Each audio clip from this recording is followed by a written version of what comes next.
something goes wrong, I won't see you waving. So thank you so much for the introduction and also the invitation to speak as part of this series. It's really nice to be here. And what I would like to do over the next 20 or 25 minutes or so is try and convince you that palliative care is an essential part of ageing better. So as Richard said, I am a clinical academic based at the Cicely Saunders Institute, which is part of King's. My clinical role is that I have a background in palliative medicine, so I work a small proportion of the time as an honorary consultant in palliative medicine at King's, but most of the time I'm based as an academic at the CSI, and I'll be telling you about some of the research I'm doing as we go along. So we all know that our population is growing and that it is ageing. These are data from the WHO looking at population projections.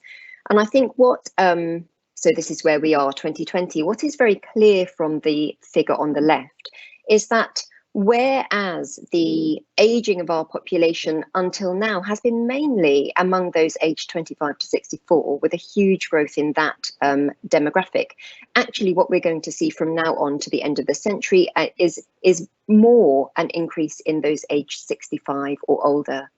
The chart on the right shows something slightly different. It's life expectancy at birth, but again, just making the point that yes, life expectancy has dramatically changed over the last 50, 60, 70 years, but that it is projected to continue to increase in all world regions until the end of the century. Now, there are many potential implications of ageing, of course, but the one that interests me as a palliative care doctor is that how we die is changing as a result. So ageing is changing both the demographics of dying and it's changing the characteristics of dying. So living longer means dying older. That's a fairly obvious thing to say. This is some data from my colleague Anna Bone. And essentially what this chart tells us is that by 2040, more than half of all deaths in England and Wales will be among people who are aged 85 years or older. What we also know is that dying older means dying with greater complexity as people live long enough to accumulate multiple medical conditions. You may all have seen this nice graph from The Lancet. What I think is particularly interesting about this graph is not that the older you get, the more medical conditions you have. That is pretty logical.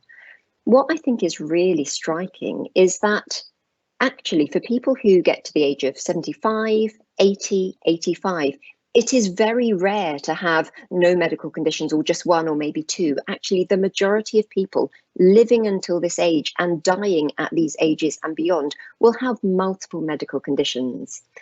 So dying older means dying with greater complexity, but it also means dying slower as people have a much more stretched out period of both physical and cognitive decline before they die.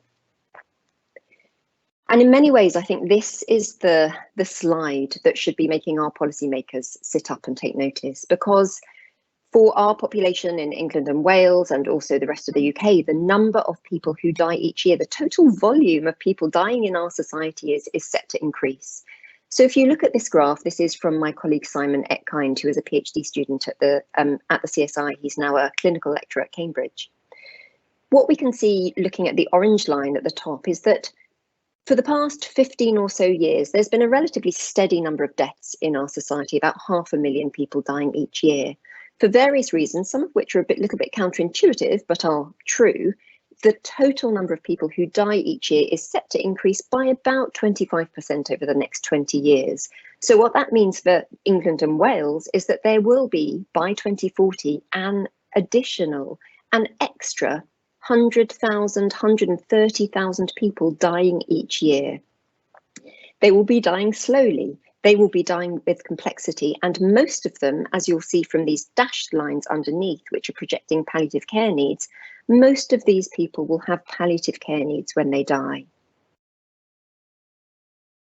Of course, this is not a UK only situation. In fact, we know that globally, the number of people dying with what's called serious health related suffering, so that's suffering that requires palliative care, the total number is escalating, and that escalation is being driven by aging and it's being driven by dementia. So the graph on the left shows that between 2016 and 2060, the number of people globally dying with serious health-related suffering who are aged over 70 is going to increase about threefold, whereas in other age groups, actually, if anything, it's getting smaller. If we look at this graph on the right, this tells us about the conditions contributing to that escalation in serious health-related suffering. And what we see is that, well, although the condition associated with the highest total number of people dying is going to be cancer, malignant neoplasms, actually it's dementia which is associated with the fastest increase over the next 40 years. So there will be a fivefold increase in the number of people dying worldwide with serious health-related suffering by 2060. So I am particularly interested in dying with dementia. This is a BBC News article from about 5 years ago, showing that, or telling us that dementia had become the leading cause of death in England, having overtaken cancer and cardiovascular disease. And I'm sure we're all familiar with headlines like this. What I think is quite interesting about these headlines, though, is that when we did a study where we compared the people who have a clinical diagnosis of dementia with those who have dementia on their death certificate, and actually what we concluded from that is that Office for National Statistics mortality data, the kind of data that drive headlines like this, probably underestimate the true prevalence of dementia in our society by about 50%. So what that means is that dementia has probably been the leading cause of death in England and Wales for much longer than we think. And we know that people who are dying with dementia have high symptom burden and they have frequent hospital admissions. So on the left, we have a chart from JAMA Internal Medicine looking at symptom prevalence in different conditions before death. So the x-axis is months before death, this is death here, and the y-axis on this chart is symptom prevalence.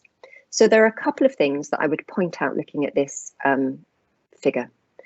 The first is that the symptom prevalence among people with dementia is very similar to that found in other conditions that you might more classically associate with palliative care. So, for example, cancer. There is really not very much in it. The second thing that is very clear from this graph is that symptom prevalence increases the closer people get to death, and really quite sharply in the last month of life. So we did a study looking at hospital admissions. We were interested in how hospital admissions change as death approaches. So in this study, we used data from the CRIS South London data resource to examine. So we identified people who had a diagnosis of dementia and who died, and we looked back at their acute emergency hospital admissions in the last year of life. And again, a couple of things to point out looking at this graph. The first is that people who are dying with dementia have an escalation in hospital admissions towards the end of life, which isn't very surprising, really, if you compare with the graph on the left. The other thing that we found was that we could identify groups of patients who had a really extreme escalation in their hospital use towards the end of life. And we looked to see what characteristics these patients had in common. And we found that they were the ones with the most comorbidities, with the most physical problems and psychological problems. It's the patients with the most complex needs who are the ones coming in and out of hospital very frequently towards the end of life. And therefore, it won't surprise you that dying with dementia is also associated with very high healthcare costs. So again, we used a cohort using the CRIS data resource in Southeast London. Just under 10,000 people contribute data to this figure. So yes, you can see that there. So this figure just looks at NHS costs. It's looking at emergency department costs, elective admission costs, and non-elective admission costs. We're not even considering here costs of social care or informal care costs. But what we can see looking at NHS costs again is an escalation in costs towards the end of life, with a very steep rise in the last, I would say, 90, 100 days. But the second thing to point out very clearly is that the vast majority of this cost is driven by emergency admissions. So these are people coming into hospital unplanned as an emergency and being admitted. Now, something I want to, I guess, reflect on a bit is that this study and the one on the previous page, they were retrospective cohort studies. We generated a retrospective cohort using the CRIS resource by identifying people who had dementia and who died, and then looking back at their last week of life, last month of life, their last year of life. And I guess what I want to point out, although it's a fairly obvious point, is that for a patient here, say contributing data 200 days before they die, it is not possible to know that that person is 200 days before they die. In fact, they may not even be recognised as in the dying phase of their life. My clinical experience for this patient cohort is that it's often not until patients are maybe 30 days before death that we actually recognise that this patient is dying. So while assembling a retrospective cohort is very convenient for me as a research tool, for these patients, it is simply not possible to separate out this last year of life from aging in general. And it's really important that we recognise, I think, that the last year of life is an integral and a critical period of aging because of this escalation in symptoms, an escalation in admissions, and an escalation in costs. And we must understand how to care for these patients better. So I want to change tack a little bit now and talk about palliative care, which is, I guess, putting on my clinical hat. I'm sure many of you are very familiar with palliative care, but for anyone who isn't, palliative care is needs-driven, individualised care for people living with life-threatening or life-limiting illnesses. So when I see a patient and explain my job and how I hope I can help them, I might say something like, my aim is to improve your quality of life rather than try to extend the quantity or the amount of time that you have left to live. My job is to understand what bothers you most, what your biggest problems are, and then try and relieve them. This on the left is quite a nice quote from Cicely Saunders. So Cicely Saunders gave her name to the institute that I work at King's, and Cicely Saunders was the founder of the modern hospice movement. She founded St Christopher's Hospice, the first modern hospice, in about 1960. One thing that's really important to appreciate about palliative care is that our field is young and it's evolving quite quickly. And the model of palliative care that we use now is very different to the old model of palliative care. So when Cicely Saunders founded the modern hospice movement and the rest of palliative care followed, palliative care at that time was very much the bit that happens after all the medicine has finished. So a patient might be having disease-directed management in a hospital, and then at some point the doctors decide that it's not working, and they might use the words, there's nothing more that can be done, you need to move to palliative care. And there was almost a kind of clear line in the sand. We now know from strong research, increasing and growing over the last 10, 20, maybe 30 years, that that model of care, Cicely's model of care, is no longer appropriate. What we now know is that palliative care works best when it's provided early and it's provided collaboratively with other, in parallel with other types of disease management. It's an extra layer of support. So we are no longer talking about palliative care as kind of one thing and then the other. We're not saying it's not an either or situation.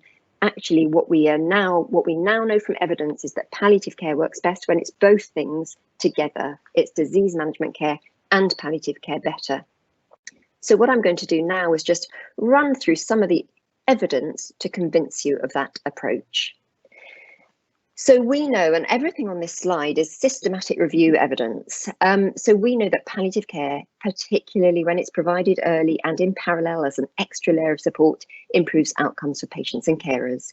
So a couple of really nice systematic reviews published in JAMA have shown us that palliative care leads to better quality of life for patients and lower symptom burden.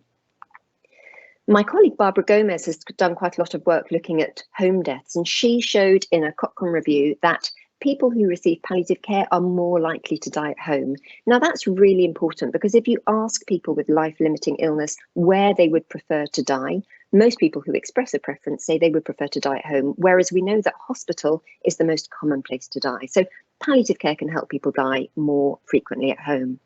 We also know from a series, actually these are all PhD students, or have been, a series of people's work at the Cicely Saunders Institute, that people who receive palliative care have fewer emergency department attendances near the end of life. And this has been shown by Leslie Henson among people with cancer, by Anna Bone among older people, and by Leslie Toms among people with dementia. So palliative care works. It improves quality of life and quality of care. What is also really interesting, and coming out from our health economist colleagues, is that palliative care, if you look at the total cost of care, is actually a cost saving or cost neutral intervention. So even though we're providing palliative care as an additional layer of support, even though there is a whole extra team involved in patients' care, overall, to the system, the effect is either the same or lower cost, because people are having fewer of those emergency department attendances, hospital admissions, and fewer hospital deaths. So putting all of this evidence together, what we now know, and I think the evidence here is really very strong, is that palliative care is one of those very rare things in healthcare. It's a so-called high value intervention. It's better for patients and it's better for the system. Most of this evidence that I'm showing you, I mean, you can see from the dates, we've kind of known about it for several years, but what's really exciting and coming through now is that, and this is particularly exciting in light of what I was saying earlier about complexity and multimorbidity, is that palliative care appears to have the highest value precisely for those patients with the most complex needs. So this is some data from Peter May and colleagues, actually a large collaboration of colleagues who have looked at the economics of palliative care for hospitalised adults with serious illness. And what they found is that for patients hospitalised with serious illness, palliative care leads to cost savings. And this is pooled analysis across several studies. But what you can also see is that the cost savings of palliative care are greatest for the patients with the highest number of comorbidities, so the most complex needs. So I think these data look really intriguing. I think they look really helpful. But if I was a patient, I would say, well, hang on. Okay, palliative care might help me feel a bit better. I get that it might improve my quality of life. That makes sense. Frankly, I don't care that palliative care saves money for the system as a whole. That is not a priority for me. And actually, now you think about it, if I'm having fewer of those hospital admissions and fewer of the fancy tests and treatments, then presumably I will also die a bit quicker. And I'm not signing up for that. I don't want this intervention if that is the case. And actually, what we now know from high quality randomized control trials is that doesn't happen. So people who receive palliative care, they don't die quicker than people who don't receive it. And in fact, several high quality randomized control trials have shown us that early palliative care in some cases is associated with longevity. It's associated with better survival. So I'm showing this example because it's a trial that was led by Irene Higginson at King's, but I could have shown you several other examples that have shown similar things. So in this trial, this was a randomized control trial of an integrated palliative care and respiratory service for people with chronic lung conditions, not just cancer, but including cancer. In this trial, the patients who received the palliative care intervention as an extra layer of support, they had an improvement in their quality of life. But what you can also see from this Kaplan-Meier curve is that the people who received palliative care lived longer than those who didn't. I said a few minutes ago that when I see a patient in clinical practice, I say, my aim is to help you improve your quality of life rather than extend the quantity of life that you have left to live. And although my aim is still not to extend patients' lifespan to help them survive longer, actually, what I think is so useful about this data is we can say really very definitively, having support from palliative care is not associated with dying quicker or dying earlier. In fact, in some cases, the opposite is the case. Patients essentially don't have to make a trade-off there. You don't have to trade off quality with quantity of life. You can have both. So if we were in an ideal world, well, I might say, that's it, you know, we've nailed it. We know of an intervention that helps people live better, helps them live longer, it's less cost to the system, and it is especially effective for the very people we're most worried about in terms of our aging society, those with high complex needs and multimorbidity. But of course, this isn't an ideal world, and many people who could benefit from palliative care still don't receive it. So we know that there are significant and in some cases growing inequalities in access and receipt of palliative care. The data on the left is quite an old study now, where we used national mortality data to look at who dies in hospices. We found that back in the early 90s, you were always more likely to die in a hospice if you lived in a less deprived area than if you lived in a more, let me just say that again in case I said it wrong. You were always more likely to die in a hospice if you lived in a less deprived area than if you lived in a more deprived area. But that gap between rich and poor has grown over time. This really nice meta-analysis on the right is from one of our PhD students, Joanna Davis.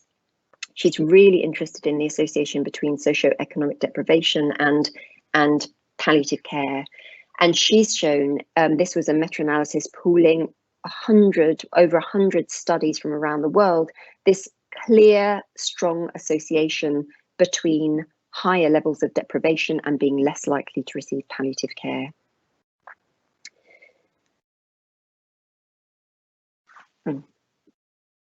Sorry, I've lost my ability to progress. There we are. And I made the point earlier that palliative care works best when it's provided early. But we also know, this is a systematic review from some collaborators in Leeds, that palliative care is often provided simply way too late. So in this systematic review, they found that palliative care was started a median of 19 days before death. And for people with non-cancer conditions, it was started 6 days before death. So as a palliative care doctor, I can tell you that there are very few aspects to quality of life and quality of death that we can really meaningfully impact on with just 6 days. I mean, maybe some aspects of pain and other physical symptoms, but palliative care is about more than physical symptoms. It's about psychological and social and spiritual distress, and receiving palliative care 6 days before death is simply not long enough to be truly effective. And last, I wanted to point out a little bit about the policy picture. This is data looking at prioritisation of palliative care in health policies in England. And we essentially did a documentary analysis where we identified every single health and wellbeing board strategy in England, and we systematically looked through them to see what they were saying about palliative and end-of-life care. The headlines were that half of health and wellbeing boards in England say nothing about the importance of palliative and end-of-life care for their populations, and only 6 had palliative care as some kind of named priority.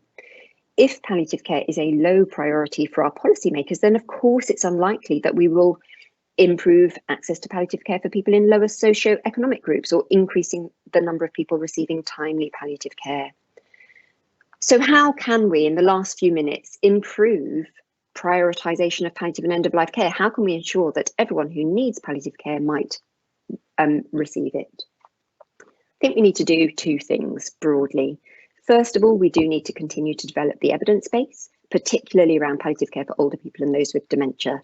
But secondly, I think palliative care still suffers from a bit of an image problem, a bit of a problem that people still think it's what it was back in the 1960s. Palliative care is still seen as something for people with cancer. People still think palliative care means giving up, and that it's only relevant right at the end of life. And I think to overcome some of these myths, we must engage with the public and policymakers to have the maximum impact. So I want to mention very briefly the Embed Care Programme grant. This is a large 5-year programme of work, multi-million-pound grant from the NIHR and ESRC, the largest ever funded in palliative dementia care. It's a collaboration between UCL and King's, and it's led by Liz Sampson at UCL and co-led by my colleague Katherine Evans at King's.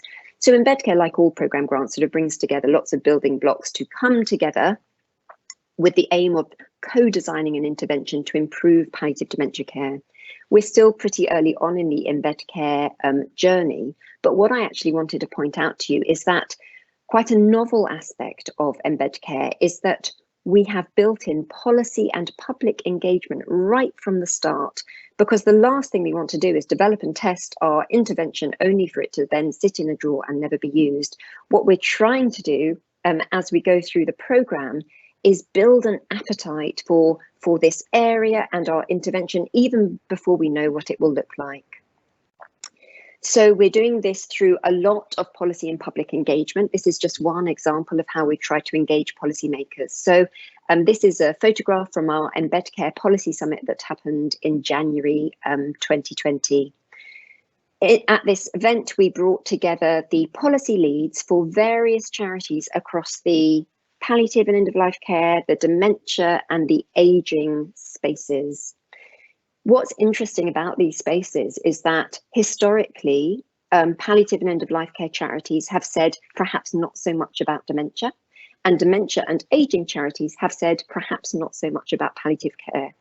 And what we want to do through our Embed Care programme of work is bring these different stakeholders together around a unified ask around improving palliative dementia care, and to, in doing that, remove the artificial boundaries between sectors so that we drive meaningful change. And last, we're also aiming to engage the public through various innovative ways. And I don't really have time to talk about these activities now, but could perhaps pick them up in questions.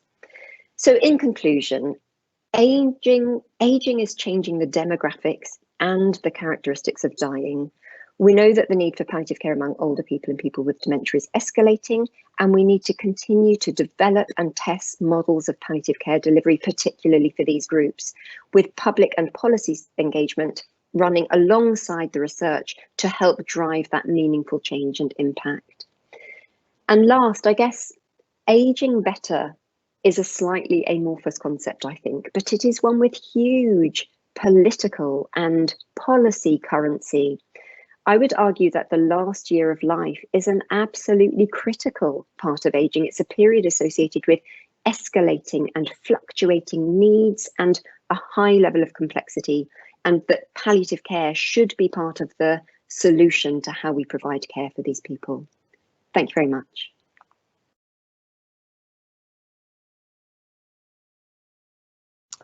Well, thank you very much, Katherine, for that absolutely fantastic presentation, and an extremely interesting one. Good afternoon, everyone. My name is Steve Harridge. I'm the co-director of ARK along with Richard, and I'm co-chairing this session. What we're intending to do is to have a Q&A after both presentations. So could I ask you, if you'd like to ask a question, please just write it into the chat, and we'll go to those questions after Lynne's presentation. Now, there's been a slight change of plan in that at very short notice, Lynne is also giving a presentation today to the World Bank, and unfortunately, at relatively last minute, that has been moved. So what Lynne kindly did was to prepare a video of her presentation, which we're going to play you now. And with all being well, Lynne will be able to join us for the Q&A session after her presentation has finished. So I will give an introduction to Lynne in her absence. So Professor Lynne Corner is a gerontologist and director of Voice at the UK National Innovation Centre for Ageing, NICA. Voice is an international organisation established to harness the immense experience, skills and insights of the public of all ages and backgrounds, including older people with dementia. Members work with research and businesses to identify consumer unmet needs, priorities and aspirations, and co-design and co-develop products and services that are needed to support people living with dementia and their families. Lynne has a particular interest in horizon scanning for innovation, intergenerational relationships, and the use of artificial intelligence and data.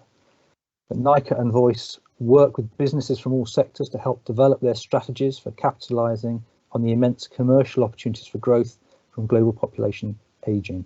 She established the International Dementia Knowledge Exchange and Innovation Hub, and is a trustee of the Lewy Body Dementia Society. So we're delighted that Lynne is going to join us. So I'm going to ask if we can now play her video, and if I can remind you, please ask questions for both Katherine and Lynne in the chat, and we'll get to those after Lynne's presentation. With fingers crossed, hopefully Lynne will be able to join us in person then.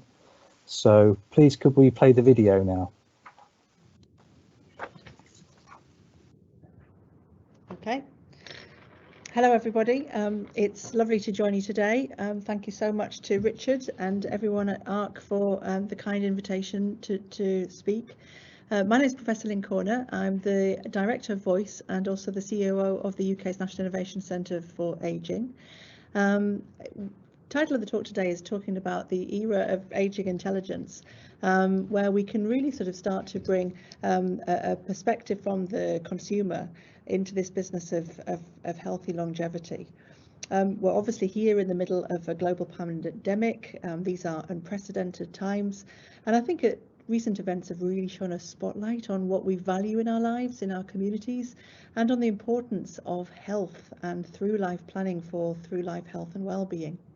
It's also true that over the course of the last half century, life expectancy has continued to increase steadily by 2 years each decade.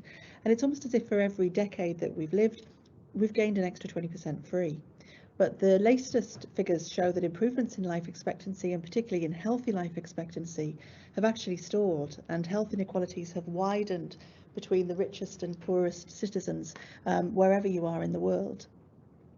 We know that global population ageing also is far from being an issue just about older people. It's actually about all of us. And I think COVID has shown us, as I said at the start, how connected we all are and how much we actually need to be.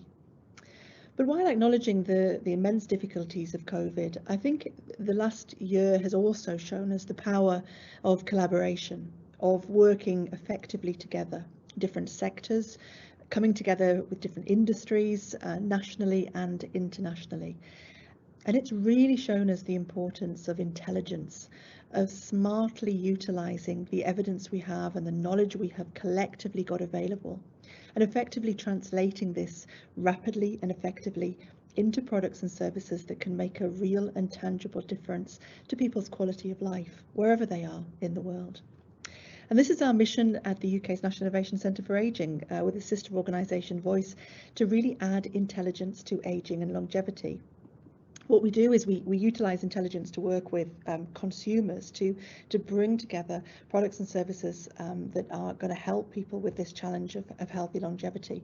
And I do really genuinely believe that it's the one thing that people need today is intelligence. And what do I mean by that? Well, intelligence is everywhere. It's driven by human genius and hunger for progress.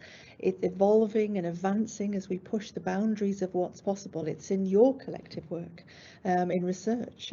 And daily new discoveries and inventions demonstrate just the extraordinary brilliance of people to create tools and solutions that were perhaps in some cases unimaginable just a few years earlier.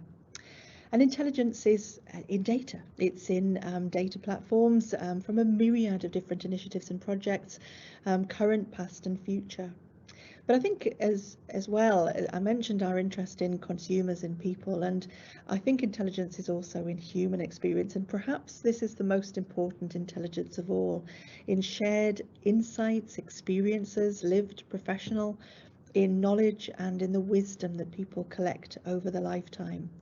And we harness this intelligence as part of a methodological approach through Voice, through an organisation of international citizens who are really co-designers in research and in innovation, facilitating through an online digital platform, people sharing their ideas and collaborating with us, connecting together to help understand what are the priorities, what are the gaps, what's really important, and together and individually, what are the aspirations, the desires, the needs and the wants. So really this is all about imagining if we can integrate all of these different sources of intelligence, really harnessing this lived experience of people, and really can amplify people's desires and really merge these different strengths and capabilities of different generations and different cultures, how much more might be possible. And this is important, this international aspect, because you know, Voice does work internationally. Over the last decade, and certainly still currently, there are numerous global or national initiatives reporting on the challenges presented by population ageing and healthy longevity, with remarkably similar recommendations. But it's important to understand how responses differ and how people's needs differ in different geographies and regions. And for this reason, the National Innovation Centre and Voice, we have chapters which are spread across the world in East Coast states, setting up in Singapore, in China and in Australia. So with this context in mind, we really do focus down onto the healthy longevity implications from the perspective of consumers, of people who may be patients and carers, but often ordinary members of the public of all generations, of all circumstances. And people, it's interesting because although the science is advancing rapidly, people often say that, you know, that when they've been involved, they look at the narrative, they see more and more recommendations, and yet nothing really changes for them. And actually, in many regions, certainly in the more deprived areas that we work with, people actually perceive things are getting worse. Those inequalities are widening. Similarly, I think although the high-level messages around eating, not smoking, doing more exercises, etc., have really got through to certain groups, and they feel that there is quite a lot of information, they're actually moving on and actually wanting to know exactly what it is they have to do, and get some feedback on if and how it's working. Otherwise, it can feel very, very overwhelming. So there is a clear agenda here to work with citizens so that people actually are able to access and make the most of the incredible innovation and science available. And one of the areas that we work particularly on now is actually doing that, is actually scouting, looking for and working with a number of imaginative businesses which are addressing healthy aging. Just to give you a few examples of these, you know, one of the big challenges is loneliness and isolation for older people. It's a pressing issue. In 2016, there were 1.2 million people chronically lonely in the UK alone, and over half of people over 75 and over actually live alone. And so this is on hand. This is a mobile application which aims to revolutionise the way that corporate volunteering is carried out, providing vital support to thousands of older people and providing employers a platform to support their communities. So it enables volunteers to support those in need. It relieves strain on NHS and local councils. And, you know, people can actually ask for shopping, medicine collection, walking, or simply a friendly chat on the phone. But what it's about is actually connecting people together. It was launched in London. It's been extended to Newcastle with a partnership with the Newcastle Building Society, the National Innovation Centre for Ageing. And it's about 11 million days of paid volunteering every year. So it's a massive, makes a massive difference, and it's about taking that priority of addressing loneliness and looking for imaginative innovation and businesses to address that. A second example is the intergenerational 4Gen kitchen.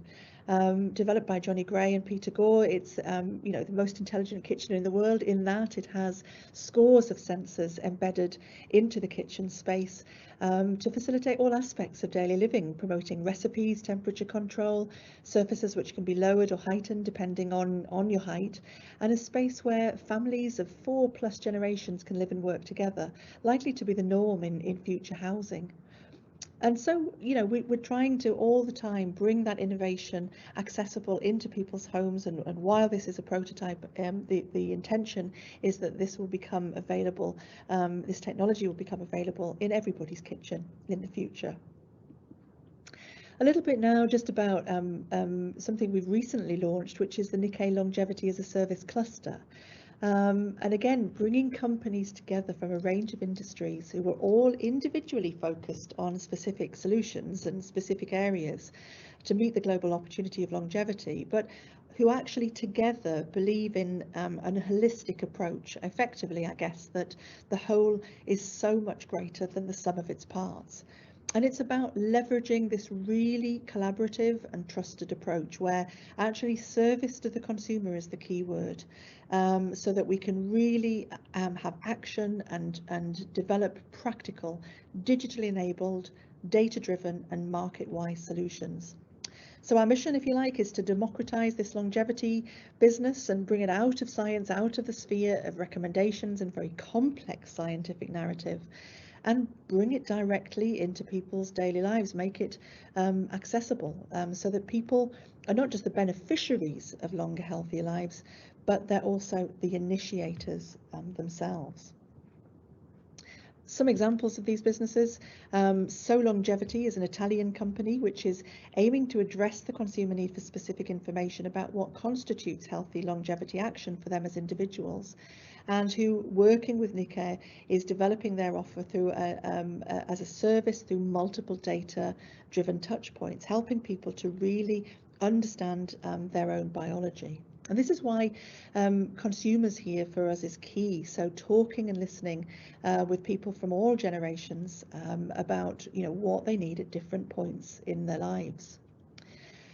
Again, people say that you know, they understand that a lot of this science is there, but they do feel it's inaccessible.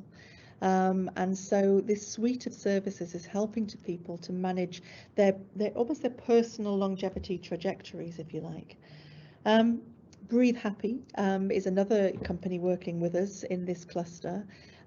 This is responding to consumer demands for really much more detail about the specific actions that they needed to take and what they need to do with clear advice, monitoring and feedback.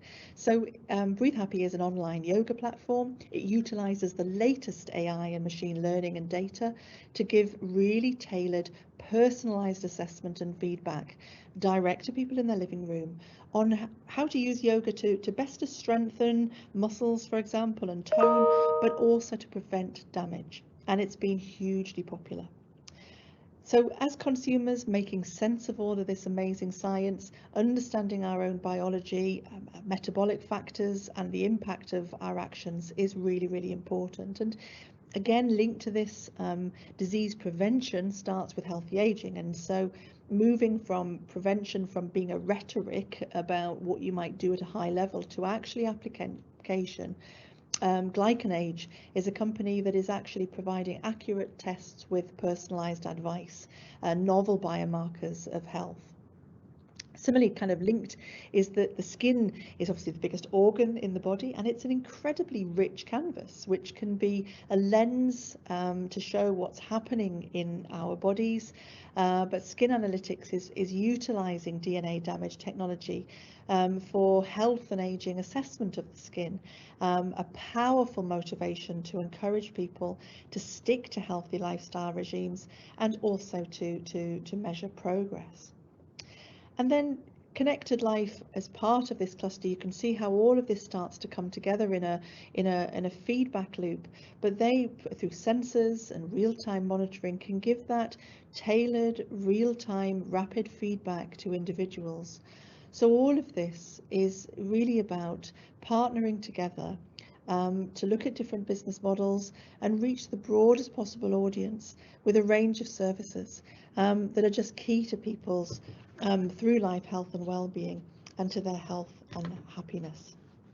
So that's just a very quick flick through some of the issues that we are dealing with. We're very much looking forward to working closely with colleagues at King's on this, looking at innovating businesses on education, on the future of mobility, looking at personal fitness and lifestyle, care and carers, for example.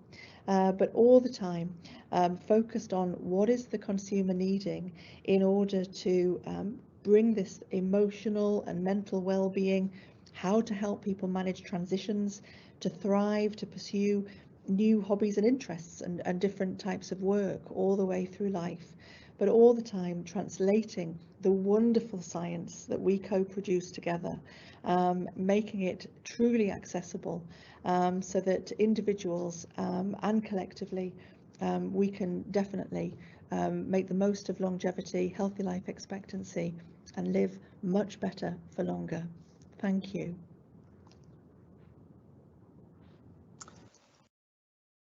Well, thank you very much, Lynne, and delighted to see you in person now. Hope your presentation to the World Bank was successful, and they took heed of all your advice. Is there anything you'd like to add? And thank you very much, by the way, for doing that video presentation at such short notice for us.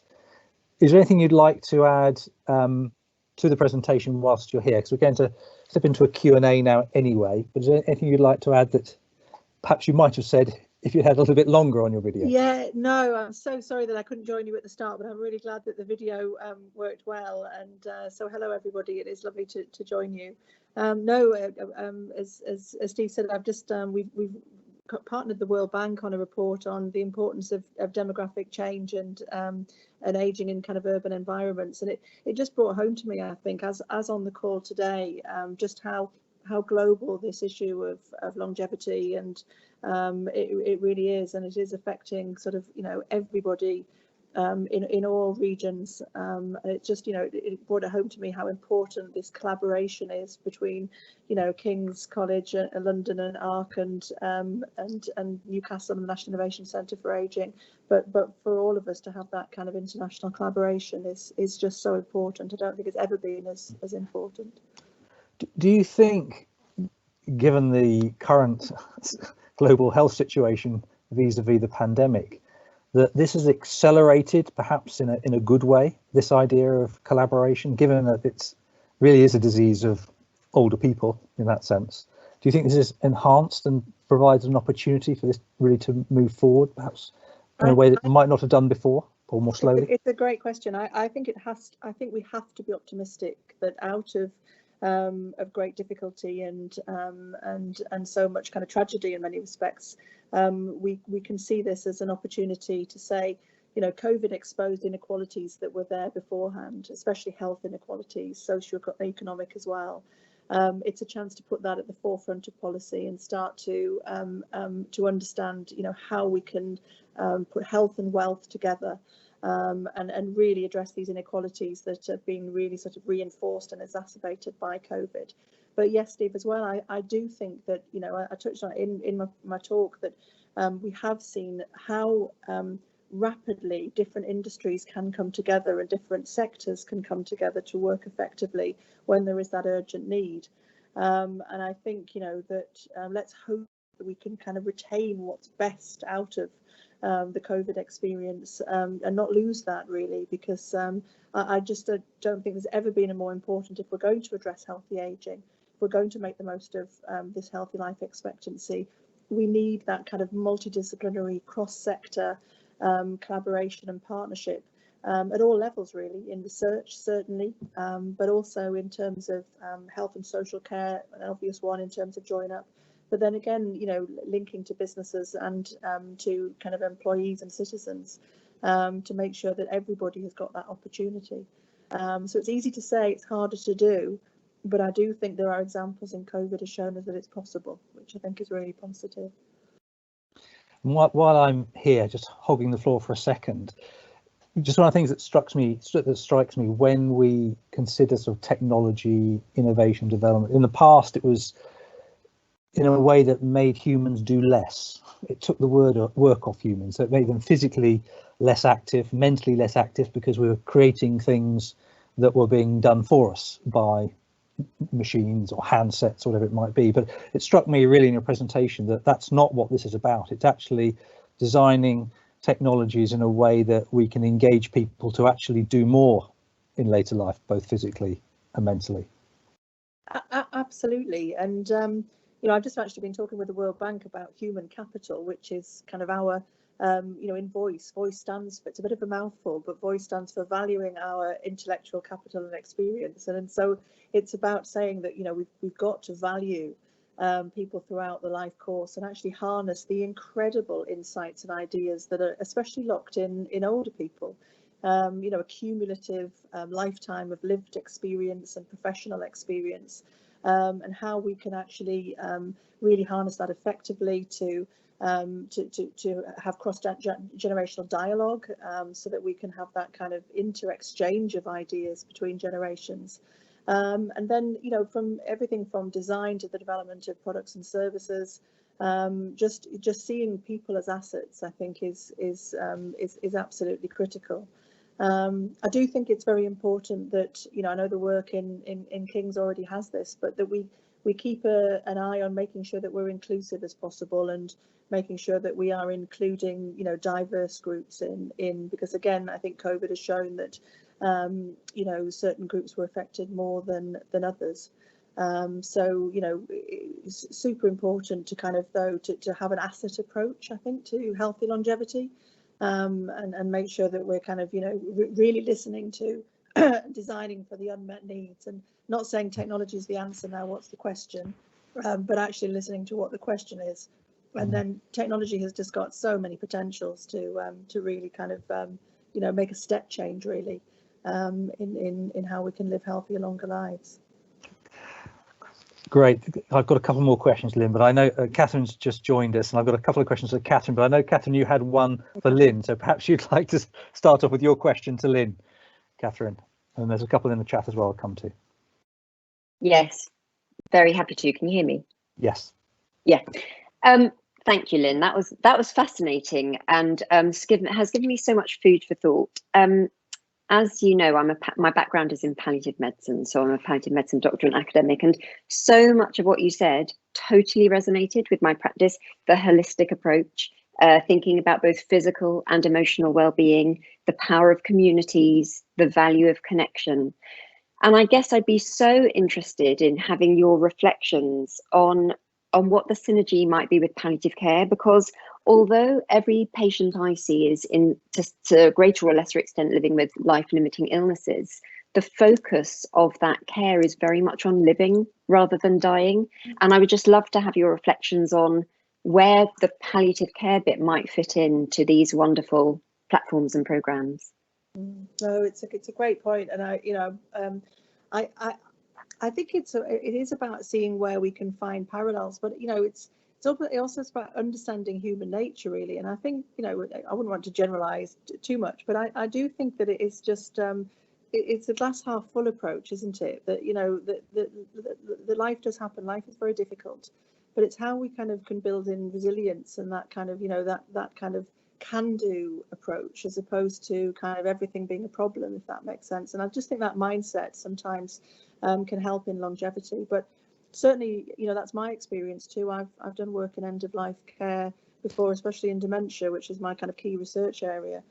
And I would echo that actually, you know, the people we work with are wanting to kind of have as full a life as possible for as long as possible.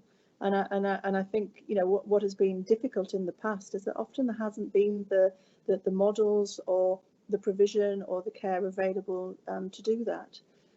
So, you know, I think one of the areas that I'd be interested in, you know, your perspective on really is communication, because actually at the heart of this is how we as human beings kind of communicate with each other. And often it's my experience in dementia, and same with kind of palliative care sometimes, is when that communication is difficult, you can almost dehumanize that experience. And I think that's why it's so important to kind of have that focus on on listening to people and really strong communication, so that we can keep that connection between people, and really, you know, share the positive experiences and not just the negative, I think.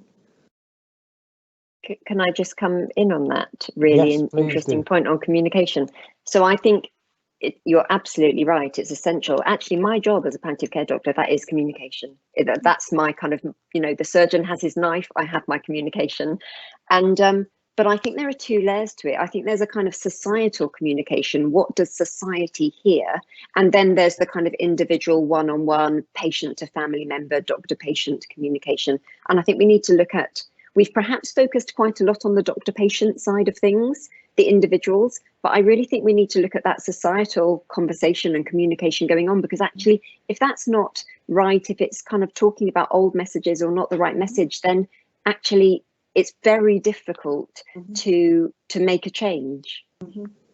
Absolutely. I mean, just this morning, actually, we had we run these workshops with voice members, and there was a workshop this morning, and we were talking about the future of care, because that's a big bit of work that we have ongoing at the moment. And there is from sort of, you know, my 20 years as a gerontologist, there has been a strong narrative towards people aging independently in their own homes. And most of the policies over the last sort of 10 years, and especially there's been policies around dying at home, what was really interesting is that the majority of people actually said, actually, I would welcome better institutional care, was the way they put it. But what I don't want is the current provision. But actually, I'm lonely, I'm living on my own. I really don't want to die on my own in my own home. I don't just want carers coming in and out. I actually would like to explore whether or not there may be models of care in the future that actually would have the essence of the current kind of care provision. And that really surprised the researchers that were running the session, because we've almost been sort of socialized to understand that actually everybody wants to be in their own home. But for some people, home is not a positive experience. You know, people don't always have good quality housing. They're very lonely, they're very isolated, they're very scared, and they feel very alone. So we must listen, as it was saying, we must communicate with people about what they genuinely need and reimagine how things could be different, because not make assumptions that everybody, that people don't want a certain type of care. And that's challenging, but I think having that mindset of really listening and then reimagining what could be, as opposed to just tweaking what is. So almost ask what if, not just say what is really important. Lynne, if I may ask you one question that's in from the chat, because I'm very conscious of time. It's from Rebecca. It says, hi Lynne, could you share more about how these companies measure impact, and how do we truly make it sustainable and commercially viable for interested parties? Well, I think that's work in progress, to be honest, because something that we could maybe work with colleagues on, but we have a framework called Return on Society, which is saying that, okay, your business might develop a product or service, and that will give a return on its bottom line, if that makes sense. Products are there to make profit, services are there to make the profit. But how do we actually measure if that product or service is actually having a wider impact on people's well-being, and a societal impact is really what this work is about. It's a great question. And I think, linked to that is not just listening to what the need is and ensuring those products and services respond to a need, so they're filling a gap and therefore is likely to have a higher return on society, but also how important it is to have this kind of well-being economy approach, whereby we put the citizen at the heart of everything that we do, and understand the kind of the wider impacts of what products and services are being developed. And in that model of well-being economies, what I like about it is that health and social care isn't something that's over here and then it's completely separate to the design of buildings. You put the citizen at the centre, and everything actually is charged with understanding how it impacts on a citizen's health and well-being and happiness. So I think that kind of whole change in thinking about what we need in society to make the most of longer, healthier lives is really important. Thanks very much, Lynne. One just final question to you, Katherine, from me. Really, it struck me, and you mentioned it in the conversation here, about communication. But for me, I was struck really, there's a lot of education that's needed about palliative care. Education to people, not just people in the street, people of different ages, not just the elderly, but also of clinical colleagues, I suspect, who don't fully understand what palliative care means. I think there's perhaps a connotation of it's, I'm going there to die. It's a death sentence, being sent to palliative care, as it were. But it's clearly far more than that. And it seems to me that we all need better education about palliative care as much as anything else. Great. Well, listen, Katherine, Lynne, thank you so much for your excellent presentations and our very interesting discussion. I'm going to close that now. I'm going to hand back to Richard, who's going to make a few closing remarks. Thanks very much. Thanks, Steve. Thank you, Steve. And I'd also like to add my thanks to Katherine and Lynne. Thank you so much for wonderful talks. As Katherine quite rightly points out, there are so many synergies between Newcastle Aging and Aging Research at King's, and we have already started to discuss how we can make this journey more joined up. We will be working much more closely together with our friends at Newcastle over the next few weeks and months, and we will announce to all of you out there what we're going to be doing together in joint initiatives. So thank you so much again for highlighting that. And just to close, I would like to announce our next ARK event will be on June the 10th in the afternoon, I believe at 2:30 p.m. as part of our Innovation and Commercialization series. And we're delighted to welcome Jim Mellon. Some of you may have heard of him before. He's an entrepreneur and also founder of the Longevity Forum. And we will be sending out details to our mailing list about that. So that's 10th of June, Jim Mellon. So thank you so much to all of you attendees out there. The event is being recorded and we will make it available on the event website shortly. So thank you very much again, Katherine, Lynne, and of course, Steve. Bye for now. Thanks, Steve. Bye-bye.